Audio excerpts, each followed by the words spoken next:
Welcome back. I'm so excited to have you here with us for this episode of Georgia Detours. You know you can count on us to show you everything in Georgia, from its quaint corners to its vast natural environments. On tonight's episode, we're focusing on the latter, the Georgia outdoors. We're exploring two extraordinary parks on different sides of the state. You have to see it to believe it. So let's start at Providence Canyon State Park.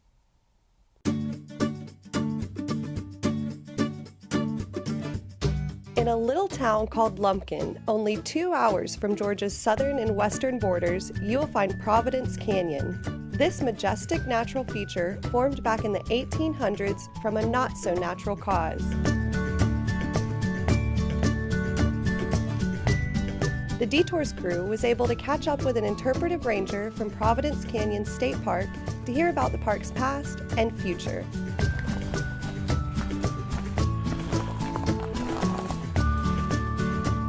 I'm Brianna Walker, and I'm the interpretive ranger here at Providence Canyon. I've been the interpretive ranger for Providence Canyon and Lawrence Marina State Park for 2 years.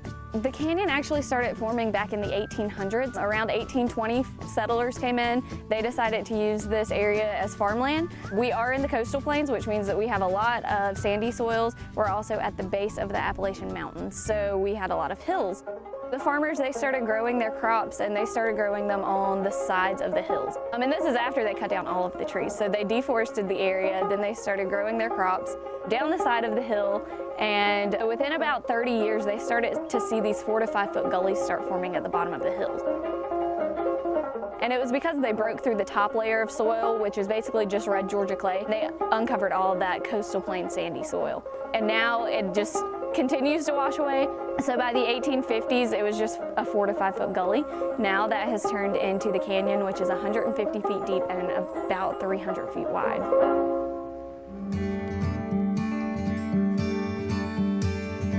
After all that erosion, millions of years of geologic record were revealed, all the way down to the floor of the ancient ocean that used to cover this area of Georgia. There are 3 different geologic formations within the canyon. The top is that red Georgia clay, and that's just the Clayton Formation. Really easy to remember, clay, Clayton. And then the next layer is the Providence Sands. That's where the white starts coming in. In that layer, there are actually 43 different colors of sand. You've got anywhere from white to purple to red to yellow, and those are all from different minerals that are found within the soil. The purple is manganese, the red would be iron, the white is kaolin, the yellow is limonite, and then the very bottom layer is the Ripley Formation, and the Ripley Formation is the gray layer, but that would have been the bottom of the ocean floor millions of years ago. Because the coastal plain, this all used to be underwater up till the fault line of Georgia, which is right above Columbus. The Ripley Formation, that's the very bottom layer, and that's actually, we still sometimes find marine life fossils in that formation. So the canyon's constantly changing. The different colors that you see may change because as it rains and more of those minerals get washed down, then the different minerals are exposed to create those different colors. But the biggest thing is that the canyon is getting wider. It's not getting any deeper, but it is getting wider. Eventually, it may come to us having to move the park road back. The highway, the main highway, has already been moved 3 times because of the growing canyons. There actually used to be a town here, and most of those buildings have been moved because of the continuous erosion and the continuing growth of the canyon. So this is just a super erosive area. We still lose 3 to 5 feet of canyon wall every year just from rain. Like this summer, we're having a lot of these afternoon showers, and so the more of those that we have, the more we're going to lose.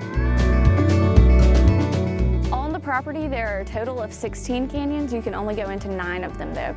And actually canyons 7 and 8 are starting to push together, so it's about to be only 8 canyons that you can enter, but there's no access into the bottom of them. The 16 canyons, they actually take up 300 acres of land, and the park is a little over 1,000 acres. This is Canyon 5. This is actually our largest canyon. It was once, before this became a state park, the local people actually called it Grandfather Canyon, but it is the biggest canyon on the park. It's about a mile and a half to go down into Canyon 5 and come back out. It has really picked up here in the past 2 years as far as visitation to the park. Most of what we get are people who have seen us on social media. I think that's played a major role in people coming out to see Providence Canyon. Providence Canyon is considered one of Georgia's 7 natural wonders, and people, they come out just to see this, just to check it off their list.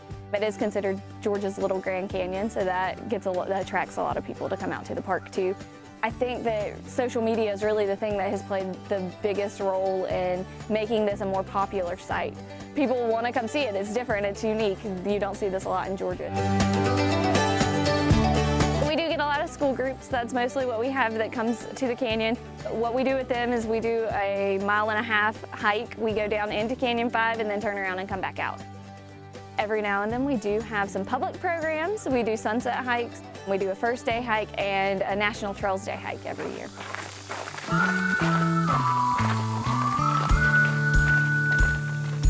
With the trails, there are kind of 3 different options. We have a 3-mile loop, a 7-mile loop, or you can just do a little over a mile if you want to. Go down into the canyons and come back out. There is one trailhead. It is located right behind the visitor center. That is the main trailhead to go on any of the trails. It will take you into the very bottom of the canyon. Once you hit the bottom and you see water, you'll go to your left. That actually takes you into the canyons. If you go straight across, you'll continue on the 3-mile loop. And if you go to the right, then you'll go down the 7-mile loop. The 7-mile is mostly for backcountry camping. We do have 6 backcountry campsites.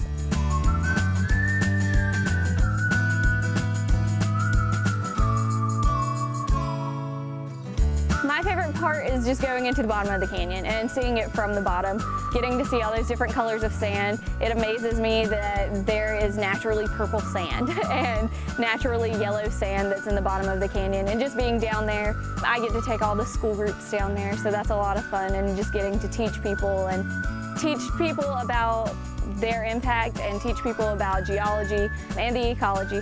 So there is always water in the bottom of the canyon, and that just allows for a lot of plant growth. We have some interesting plants such as the big leaf magnolia that grows down there, and then the most famous one is the plumleaf azalea. It is the only azalea that blooms in the summer, and it's actually blooming right now. So you guys are lucky because you'll get to see that today. But we have the largest wild stand in the world. There are other places that have planted these azaleas, but we have the most natural native stand of plumleaf azaleas. People from all over the world come just to see these flowers. We have different people who are coming out this month to do special hikes just to see the plumleaf azalea. This is just such a unique area, and it has such a unique habitat and environment ecosystem that DNR decided to take it over and make it a conservation park. We do what we can to try to conserve the natural layers and the natural biota of the area. So we want to make sure that those plumleaf azaleas are protected. We want to make sure that the nightlife that's here is protected, like the bats and the foxes and things like that. All those nocturnal animals, and even the diurnal animals. I think people are mostly just amazed that this is in Georgia. It definitely has a feeling of the Midwest, or a lot of people compare it to Bryce Canyon. So I think that people are just in awe that it is even here. People are very interested in the history, how this canyon formed. So we have a lot of people who come just to see it, a lot of people who come just to learn about it. And I think what everyone takes away from it is that the impact that human beings can have on the environment. There's a lot to be learned, and we still are learning a lot about the impact that human beings can have by simple things such as farming, and the way that eventually may create something 200 years from now that is still having an effect today. Although Providence Canyon is beautiful, we can't forget the cause of it all. The continual erosion threatens roads and buildings to this day, but walking along parts of the earth that used to be the ocean floor is a truly breathtaking experience, let alone the views from above. These canyons are a unique southern treasure you don't want to miss.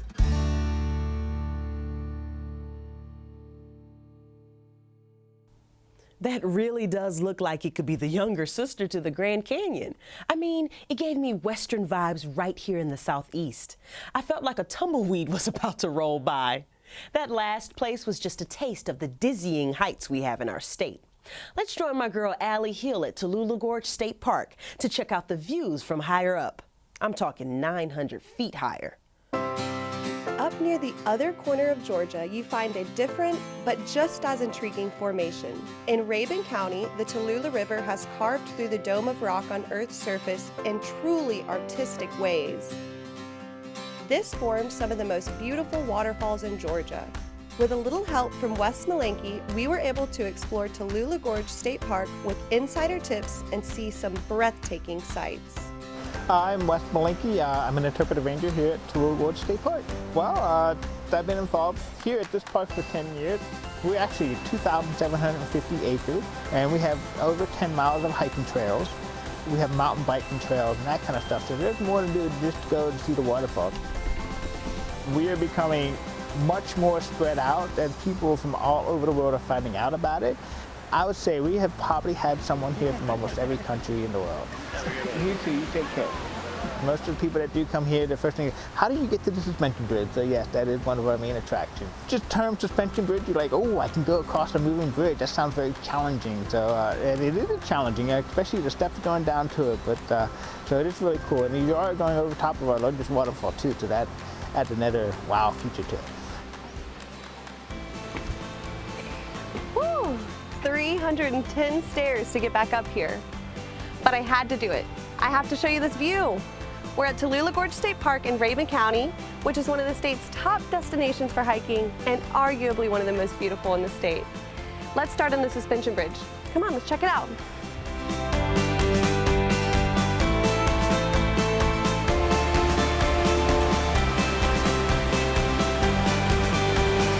So, a bit of a hike, but worth it.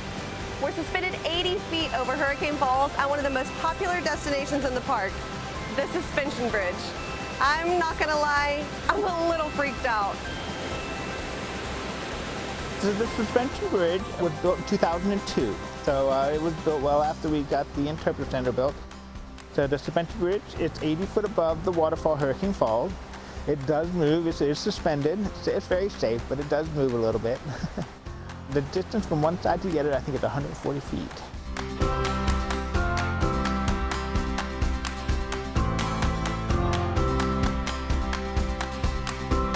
Our most popular waterfall, probably right above falls, is the Sliding Rock, because you can actually swim down it, and that kind of stuff. So I would say probably Sliding Rock the most popular.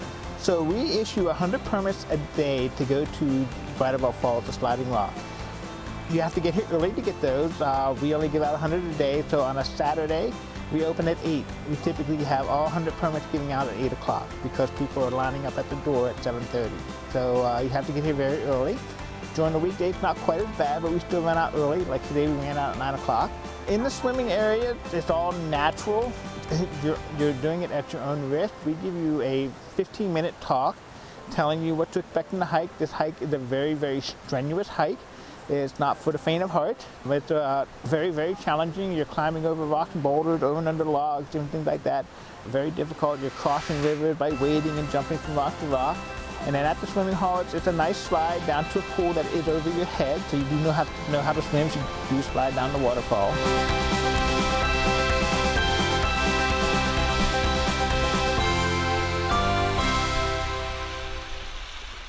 There are 5 waterfalls in the park. We start off with Ladora Falls, which is right behind me. It goes to the next waterfall called Tempesta Falls. Then underneath our suspension bridge is Hurricane Falls. Then you go on downstream, there's Oceana, and then there's right above falls, also called the Sliding Rock, because people can actually slide down that waterfall and swim. The largest waterfall is Hurricane Falls, which is a very cool waterfall to see. The waterfall is 98 feet from top to bottom, so you get a really nice view of that. It's multiple falls. We don't actually have a specific waterfall called Tallulah Falls. The river is called the Tallulah River, and there's multiple falls, but none of them are actually called Tallulah Falls. The gorge actually was a very popular tourist attraction in the late 1800s. It was very, very popular. They actually had a railroad that went from Athens, came into the town of Tallulah Falls, and they would have people coming up here. There used to be 32 hotels that was in the town itself, and people would come and stay at these hotels. The dam was not formed at the time, and the river was flowing at a lot higher pace than what it is today. Back then it was probably flowing about 200 CFS. Today it's about 40. There was a lot higher water. So it was just a roaring attraction. They actually called it the Niagara of the South because of the roar from all the waterfalls. You could hear them in the town. They had natural hot springs in the town and just a really big tourist attraction.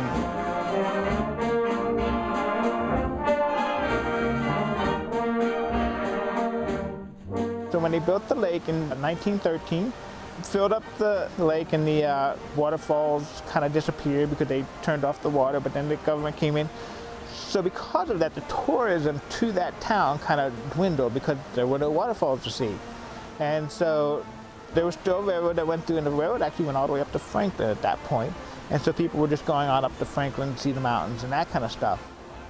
Then in 1922, a lot of the town of Tallulah Falls burned down because of a fire that actually happened on Christmas Day. A lot of the hotels were destroyed, not all of them, but a lot of them were. And because the tourism had stopped, they didn't bother rebuilding the hotels. And the hotels that were there, eventually they just kind of went out of business. So there are no hotels in the town of Tallulah Falls now. So that was very popular up until they built the dam, which was in 1913. Because when they built the dam, they actually completely dried up the river, because the water is actually converted 2 miles downstream to the power plant. It was a huge pipe that's 16 foot in diameter.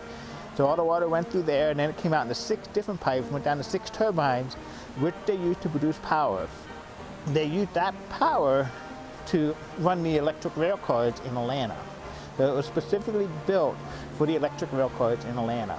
So they took all that electricity down to Atlanta to run those electric rail cars. And so in the first process they did that, like I said, they converted all the water through there. Eventually the federal government stepped in and said, you can't completely destroy a riverbed. They said you have to allow at least so much water flowing through the gorge at all times. So they actually had to put a hole in the dam, they put a pipe in there, and so there has to be at least 20 CFS flowing through the gorge at all times. At the top of the dam, they have wooden gates that they lower at different times if they want to let more water through the gorge. And you also see a pipe that literally goes through the dam, and water will be coming out of that pipe. That's the pipe they had to put in to let the water flow through the gorge.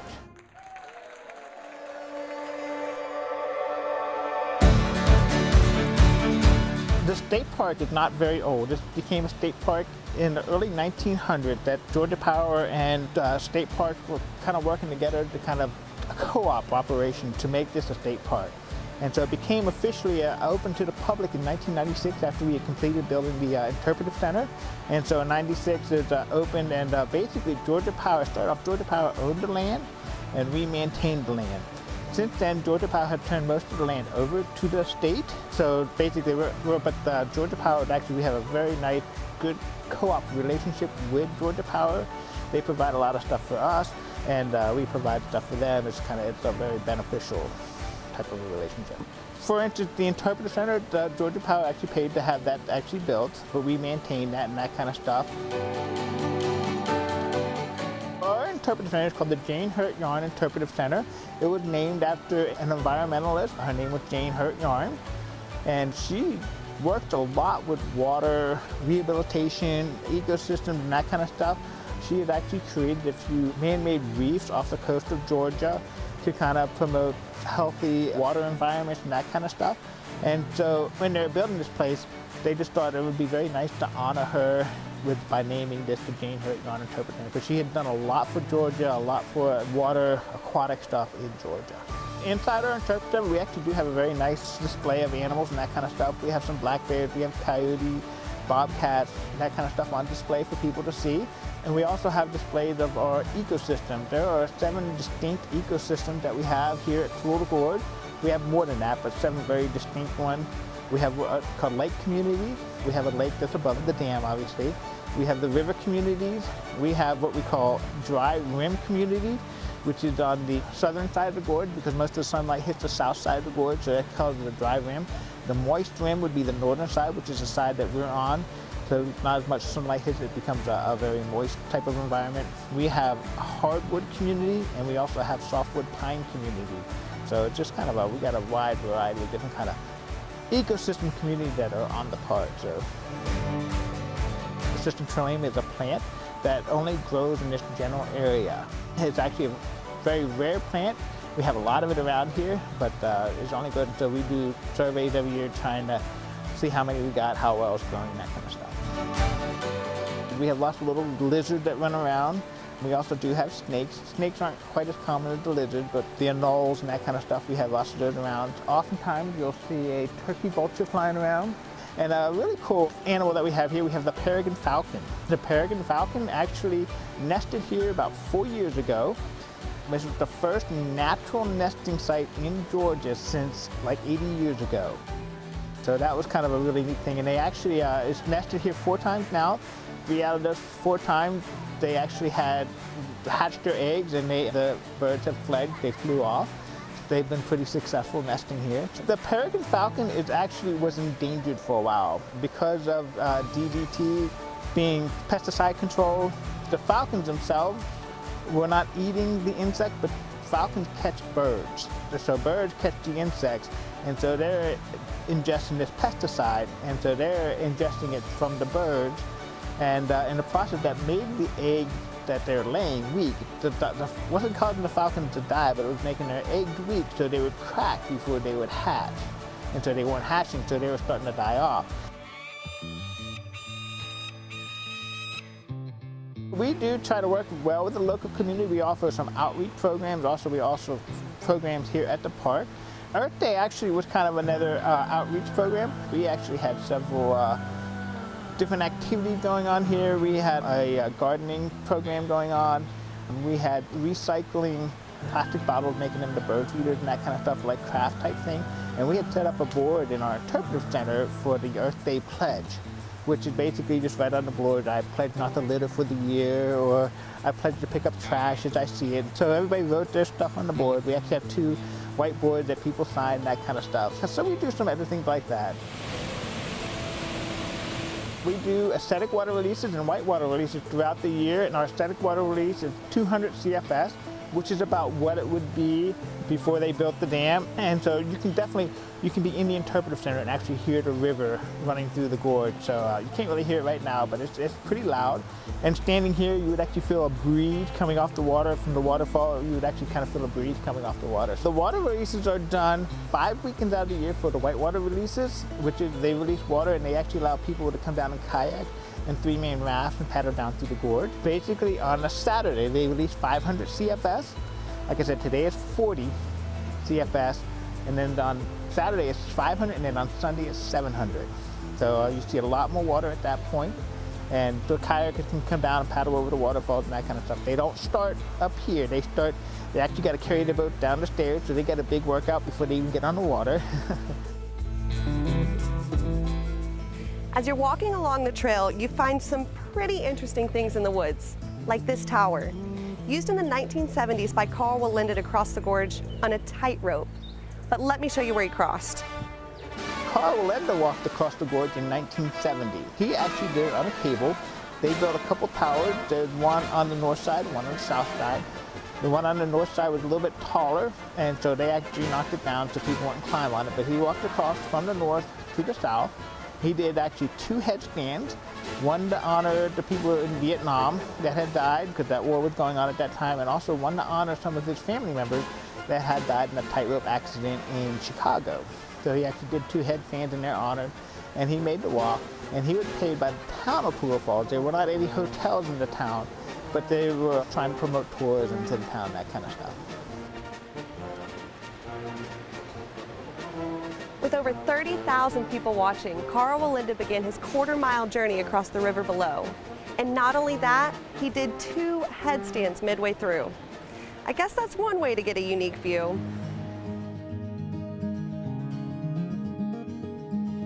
Our highest overlook is Inspiration Point. It's about 1,000 feet up off the gorge floor itself. That is probably one of the prettiest spots in the park because you get a really big overview, and it just kind of makes you feel, man, I am really small. You know, it's like I'm just a little speck because you look at all this beauty around me, and it's a really good spot to go and watch the sunset and that kind of stuff too. It just makes you realize that there is so much more out there than just me. Kind of inspires you to kind of be a better person, just to take care of your environment better and that kind of stuff. If you want to spend a day, I would suggest getting here early and going to the sliding rock. You can't go wrong with that. Very nice, refreshing swim. You can actually spend several hours down there just relaxing, eat your lunch. It's a very strenuous hike, but very well worth it.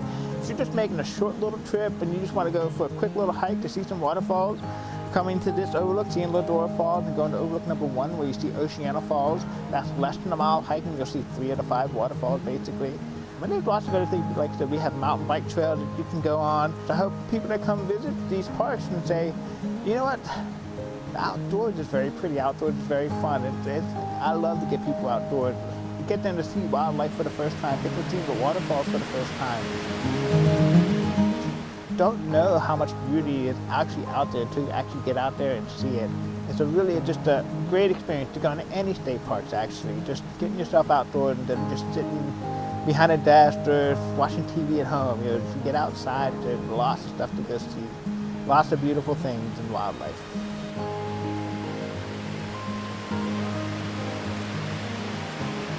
Well, we made it, guys. We're at the highest overlook in the entire park, Inspiration Point. Standing here looking over Oceana Falls makes me truly appreciate the beauty in our state and respect the power of nature. Today's been quite an adventure. Thank you so much for joining me. For GSU TV, I'm Allie Hill.